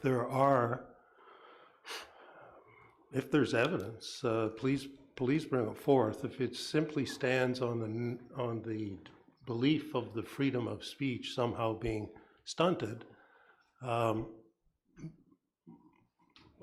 there are outlets for these processes, and they're available to all people who might otherwise have filed a complaint. So I'm not sure I understand what the issue might be in terms of quashing someone's right to free speech. Thank you, Deputy Mayor Lavoie. My concern is that if you signed a confidentiality agreement and it's stated in here that you signed that you're bound to it, then the second statement that you brought forward contradicts that. No, if it's going to a higher court, it is permitted. That's fully understood. But to take your complaint and just say hypothetically to go to social media and restate and peripherate that comment ongoingly is not permitted, would be my understanding of how it's laid out. And that this is something that the prior council established with input by RIC Ewart and Airden Burles's Mr. Mascaron. So this was carefully and laid out for the reasons, and if you read the report, point 3 lays it out clearly. Is that they do not recommend, lifting that. Council has the right to, you are correct, but it also says, an individual can make their own complaint directly to divisional court. So I don't know, I'm unclear, as I think maybe some of my colleagues are, as to the purpose behind this request of an amendment. Well, I've said it before, it's for freedom of speech. Now, yeah, if you have the right, he's saying, to submit your complaint to a higher court or to a divisional court or a separate court if you choose not to go through the Integrity Commissioner's route. But if you choose to go through the Integrity Commissioner's route, you are bound by a confidentiality agreement. Well, but they're protected as well in confidentiality, that we don't know who filed the complaint. Like it's a double-edged sword, right? So are you suggesting, and it's not something that I'm going to support, that the complainants now have their names publicly revealed? Are you asking for that as well? No, I'm not. I'm not asking. Is that not one-sided? So you're saying protect party A and not party B? Well, can you see it going another way? If people are not going to be permitted to speak, that they're not even going to go to the Integrity Commissioner, instead they're going to go to social media. What's that going to do for us? Well, but let's keep it in-house. But how would that, well, that complaint, if it shows up on social media, the details of a complaint that's been filed in confidence to an Integrity Commissioner, there would be an issue because someone's leaked something to either that person. So this is the way of keeping things under control. If it was factually true and there was a breach, the report would come forward. Yes, I'm not talking about something that's come through the IC's office. I'm talking about if the public starts to look at what's happening and doesn't trust the IC, they're not even going to go to the IC Commissioner, they're going to go straight to the media. That's a danger that you run by not being open and allowing people for freedom of speech. If you can, but they have the right to go to the social media anyways, Councillor. Not if they've sworn, if they've gone through the IC. Well, that's their choice. We're not forcing them to go to the IC, and I'll then defer to Councillor Clark. Yep. An individual who has a complaint about the conduct of a member of council is welcomed to go through the Integrity Commissioner process. If they do not wish to do that, they are welcome to air their concerns, which I'm sure there are many, on social media anyways. They're allowed to do that. They can freely say Councillor Clark is bad for XYZ reason, and the public has the ability to assess that information. The press has the ability to dissect that information and say, yes, he did say that, or no, he did not do that. This is how our democracy system works. If someone has a legitimate concern, they have to have trust in the IC Commissioner, because the whole point of them is that they're a third party with adjudicative and legal experience in order to assess the factual correctness of a complaint. So I don't see any sort of muzzling in this scenario that you've created. I think if I disagree with Councillor Hutchison, I could go on social media today, hey, Councillor Hutchison was wrong. And you know what? Someone might complain that I'm in violation of the Code of Conduct and go to the Integrity Commissioner, and they probably be right, because I am bound by the Code of Conduct to not say ill things about my fellow council members. I think we have a system that works. Councillor Young. Yeah, thank you, Mayor. Rick, you've mentioned freedom of speech a number of times, and as you know, it's really a charter argument, and I don't think you haven't provided any support to substantiate your allegation that it's a charter. And again, I don't think anybody in this panel is qualified enough to provide a response in terms of your argument that it is a charter violation type of thing. But again, that would go to a higher court, as you well know, that not before council as to whether it was a violation of freedom of speech. That's as much as I can say about that. Okay. If there's any other comments, we'll take them now. If not, then we'll call a vote on this matter. May I have the vote recorded, please? A recorded vote? Yes, please. Yep, that's fine. So, Madam Clerk, could you read the motion that the councillor has moved and Councillor Clark seconded it? Can we be sure what we're voting on, Mayor? Well, the clerk will read the motion that is being asked. Moved by Shell, seconded by Clark. That council, be it resolved that council request a reporting letter from the Integrity Commissioner providing a high-level account of all complaints received without breaching confidentiality.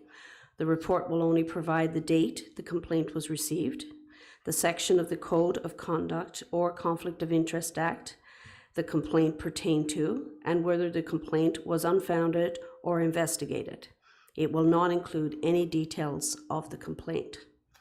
And secondly, information initially submitted by the complainant prior to being received by the Integrity Commissioner that does not result in a report to council, upon being dismissed or otherwise terminated, no longer remains confidential. Recorded vote requested by Councillor Shell. Councillor Shell? Yay.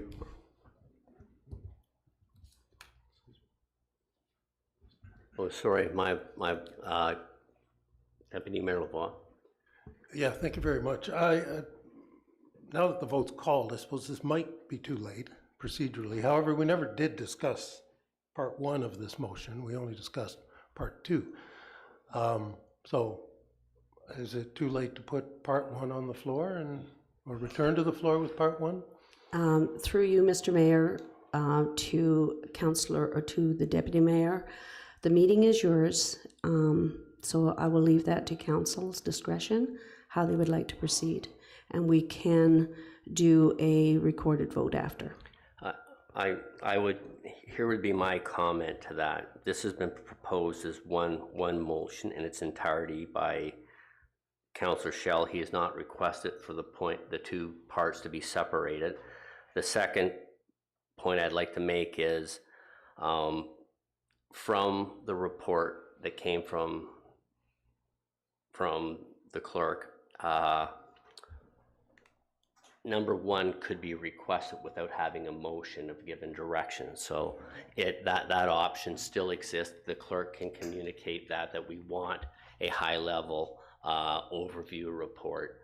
I think one of the things we get into here is specific components that I think may get us into a back and forth. So I think we should, if we want to give direction of a high overview summary report, the clerk can do that without separating the motions. And I would just say move forward in the entirety of what's been presented.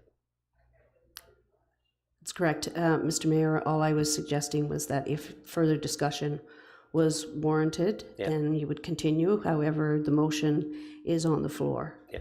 And so a recorded vote called on that. No, and I hope I provided some clarity, Deputy Mayor, that we could still get what's part of the intent of what I believe would be supportable in the first part. We don't need to have a motion to it. So I think basically we should address the motion in its entirety, because we can still give direction for that summary report as laid out in the report from the clerk. Mr. Mayor, just a correction.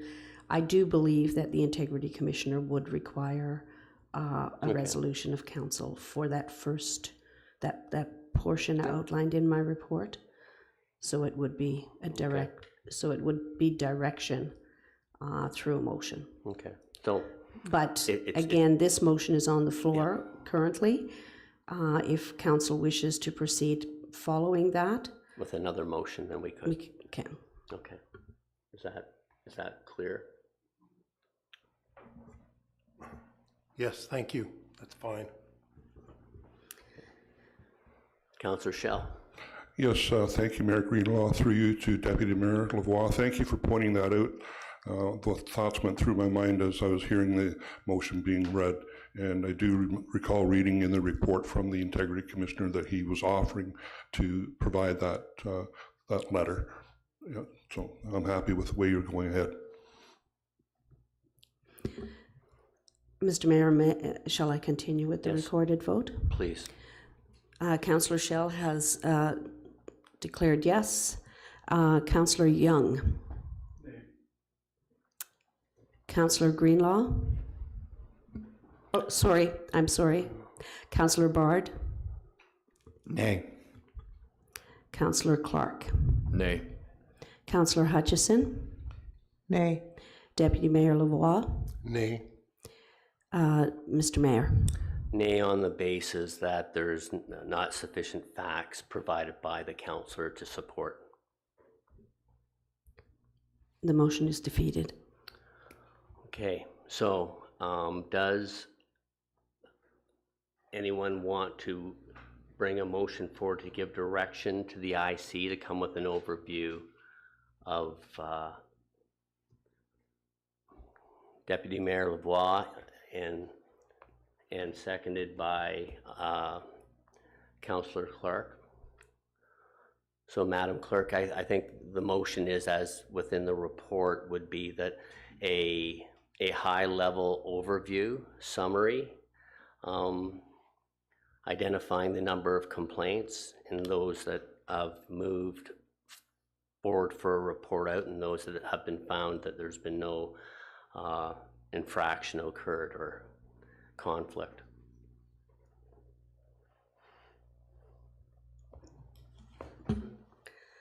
So essentially, that council requests a reporting letter from the Integrity Commissioner providing a high-level account of all complaints received without breaching confidentiality. Correct. Is there any other comments or discussion around that motion? Is everyone comfortable with? Okay. Then I'll call the vote. All in favor? Opposed? And could you mark that unanimous, Madam Clerk? Thank you.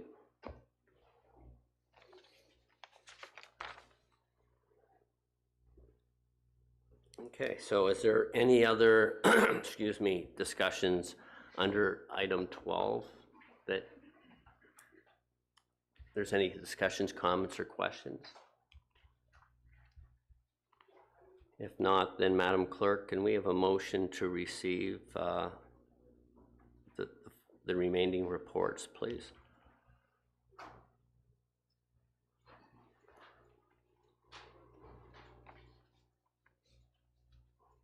Moved by Bard, seconded by Hutchison. Be it resolved that reports 12B and C, as listed under items 12B and C, reports of municipal officers for information only, be received. All in favor? Opposed? There's none. That is carried, Madam Clerk. And now we're at item 13A, reports of members of council, updates from council representatives, County of Simcoe Township partners or agencies. Does anyone have anything to report? I know county did not meet this month, so there isn't anything at this point in time to report. Councillor Shell. Yes, thank you, Mayor Greenlaw, through you to the chamber and the public. Report from last month, I didn't get an opportunity to completely get it all out, about the Aurelia Lake Country Physician Recruitment Project. And I'm going to hold a picture up. Hopefully we can see it, maybe not. That's a picture of, try to get it, of the last 10 student medical candidates that attended a time in Aurelia, and they were I'll just read it here, it's going to be a little bit easier. Aurelia and Lake Country Physician Recruitment was proud to host 10 medical students from the University of Ottawa and the University of Toronto for their inaugural clinical experiences through Rural Ontario Medical Program known as ROMP. These students embarked on some of their first clinical experiences in our community, supported by 12 dedicated preceptors throughout the community and the hospital. This initiative not only provided invaluable hands-on learning opportunities for the students, but also fosters potential future recruitment of physicians to our region. These future physicians gained an understanding of rural and community-based healthcare, which is crucial for addressing the ongoing need for healthcare professionals in our region.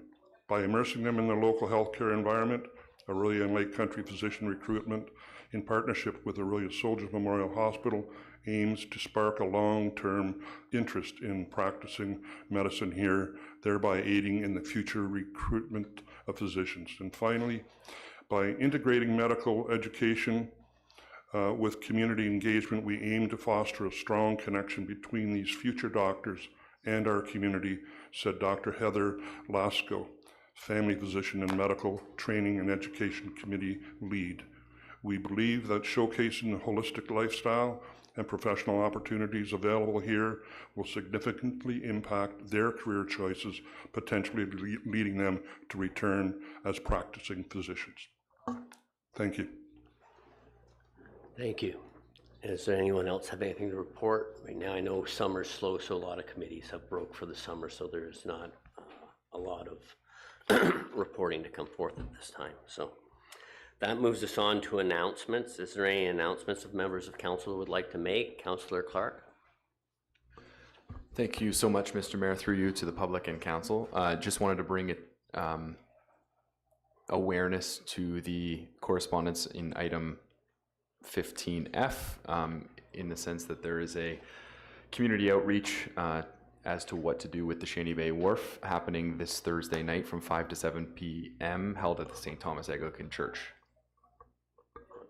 Thank you. No, and that's I encourage all public that have interest in that to come out, because it's important we get your feedback before we make decisions moving forward with replacement.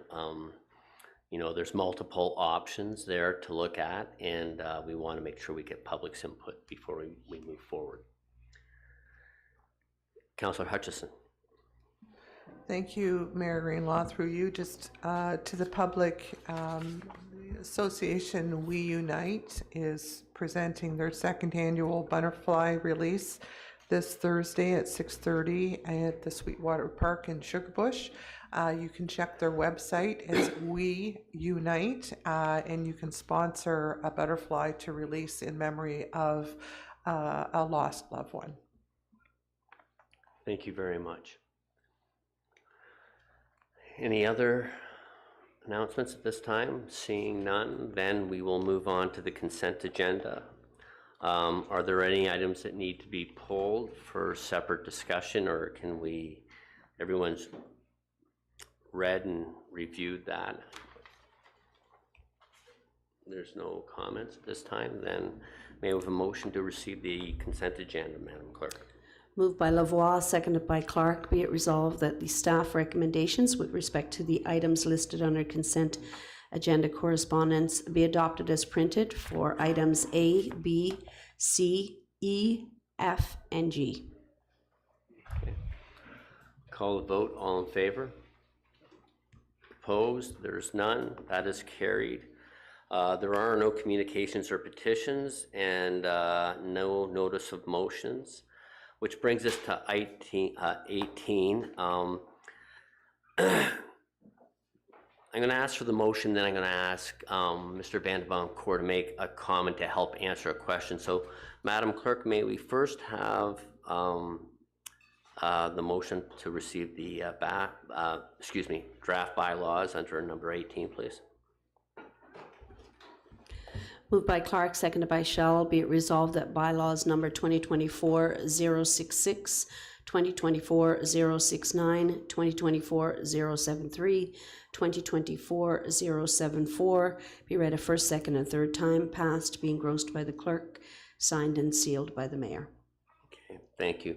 Now, I'm just going to ask, Councillor Young, I believe, had a question earlier regarding Eagles Rest, and there was a gentleman here that Mr. Van de Boncourt had a discussion that could bring some clarity. So I'm just asking if Mr. Van de Boncourt, if you could address that question at this time, please.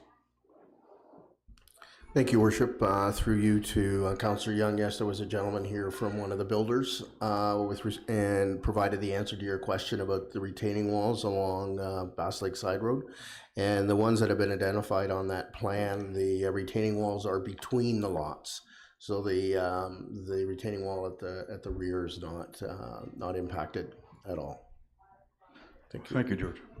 Okay, thank you. So we've heard the motion. All in favor? Opposed? There's none. That is passed, Madam Clerk, and we will now move to item 19A, closed sessions. May we have a motion to go into closed, please? Moved by Lavoie, seconded by Bard. Be it resolved that we do now go into closed session at 11:15 p.m. to discuss a position plan, procedure, criteria, or instruction to be applied to any negotiations carried on or to be carried on by or on behalf of the municipality or local board, intermunicipal relationships, provincial facilitator. Litigation affecting the municipality, official plan appeal, UC lands, acquisition disposition of land, request to purchase Dunlop Bridge, Old Coldwater Road, proposed or pending acquisition or disposition of land by the municipality or local board, sale of decommissioned fire hall 375, line 11 South, Hawkstone. Okay. All in favor? Opposed? That is passed. We'll see everyone in closed. Thank you very much.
Mr. Mayor, we are live.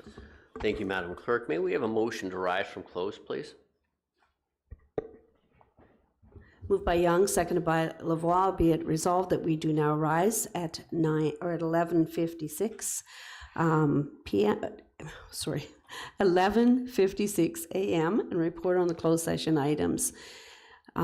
C. Sean Bin, CAO, George Vadaboncoeur, Manager, Planning Special Projects. A position, plan, procedure, criteria, or instruction to be applied to any negotiations carried on or to be carried on by or on behalf of the municipality or local board, intermunicipal relations, provincial facilitator. D. Sean Bin, CAO, Brent Spagnol, Director of Development Services, litigation affecting the municipality, official plan appeal, UC Lands.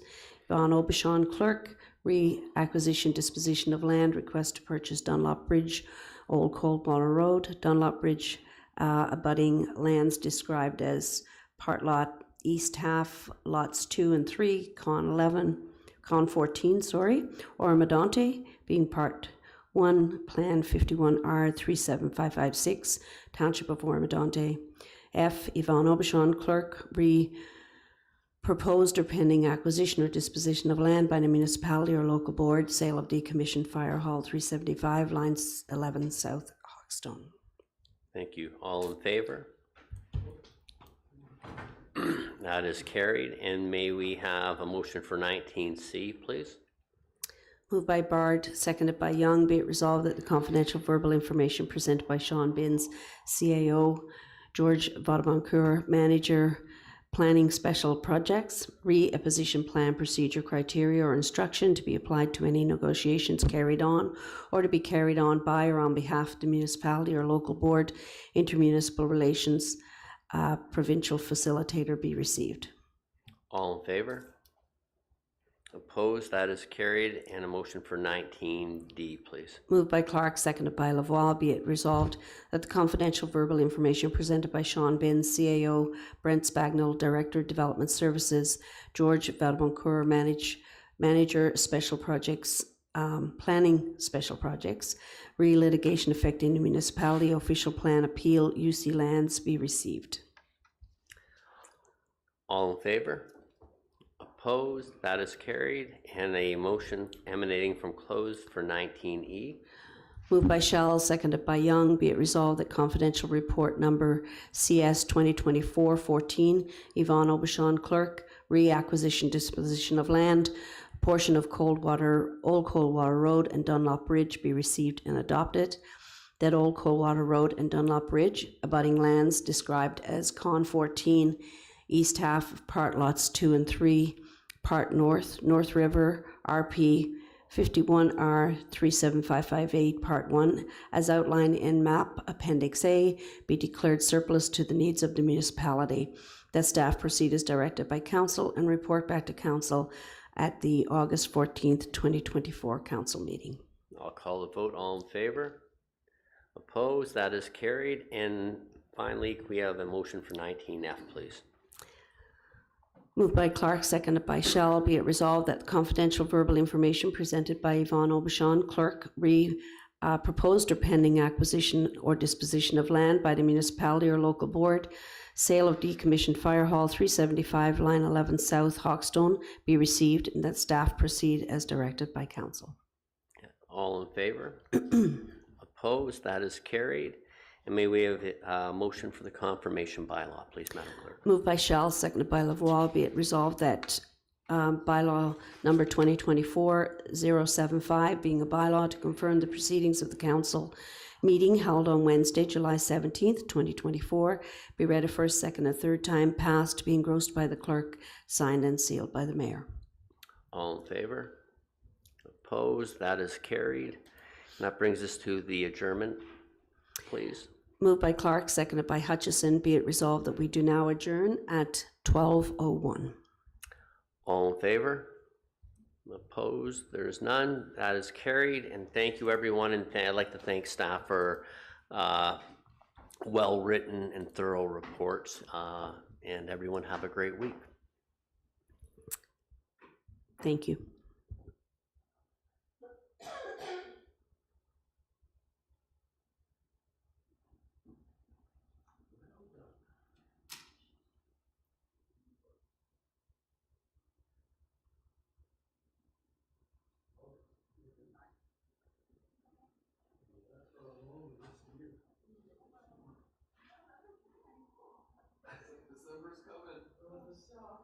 working